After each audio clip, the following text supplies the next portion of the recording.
कर्म की गति को जानने और समझने के लिए सब लोग अपने अपने तरीके से प्रयत्नशील रहते हैं। इसमें कामयाबी मिलना हमारे प्रयासों पर निर्भर करता है। यहाँ बात उन कर्मों की हो रही है जिनकी विवेचना हिंदू संस्कृति में अक्सर होती रहती है।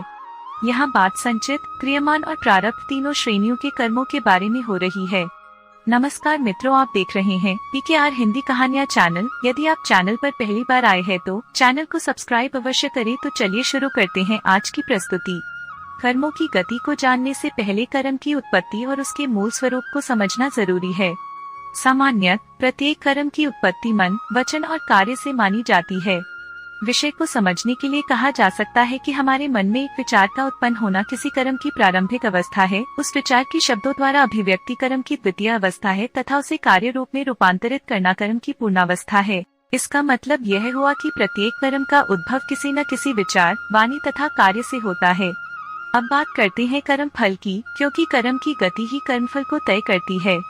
अमूमन लोग इस बात से सहमत होते हैं कि वे जैसे कर्म करेंगे उन्हें फल भी वैसे ही मिलेंगे। फिर भी अक्सर शिकायत करते रहते हैं कि मैंने तो ऐसा कोई कर्म किया नहीं, फिर भी मुझे अमुक फल मिला। यहाँ बात हो रही है अनपेक्षित कर्मफल की, क्योंकि अच्छे फल की प्राप्ति पर बात कम ही होती है। शिकवे शिकायत का दौर तो तभी शुरू होता है जब फल आशा के अनुरूप नहीं आते हैं। ऐसे लोगों को यह ध्यान रखना चाहिए कि कर्म का मतलब केवल कोई कार्य ही नहीं होता है, बल्कि मन में किसी विचार को उत्पन्न करना या होने देना भी कर्म है और वाणी से भला बुरा कहना भी कर्म है। अतः ईश्वरीय न्याय पर अंगुली उठाने से पहले यह जानने का प्रयास करना चाहिए कि हमने मन, वचन और कर्म के स्तर पर क्या क्या किया है। किसी भी कर्म के फल को जानने की दिशा में यह प्रथम सोपान है। एक विवेकशील व्यक्ति जैसे ही ऐसा करेगा, उसे अपने कर्म की गति का भान होने में देर नहीं लगेगी। कर्म की गति की समझ होने पर यह स्पष्ट हो जाता है कि कर्म की शुद्धता के लिए उसके बारे में विचार के स्तर से ही सावधान रहने की जरूरत है। यदि विचार के स्तर पर चूक हो जाए तो वाणी के स्तर पर कर्म गति को नियंत्रित करने की कोशिश हो सकती है। कर्म गति को अपनी इच्छा के अनुरूप बनाने का अंतिम अवसर कार्य के स्तर पर होता है। यहाँ समझने योग्य बात यह है कि हमारे ये नित्य कर्म ही हमारे भाग्य का निर्धारण करते रहते हैं।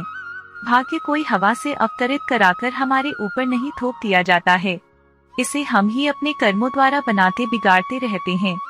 हाँ, भाग्य निर्धारण में पूर्वजन्म के कर्मों का भी अपना योगदान होता है, लेकिन उस पर ज्यादा चर्चा करने से कुछ खास हासिल होने वाला नहीं है, क्योंकि इस जन्म में अपने पूर्वजन्म के कर्मों के बारे में करने को हमारे पास पश्चाताप के अलावा कुछ और होता नहीं है।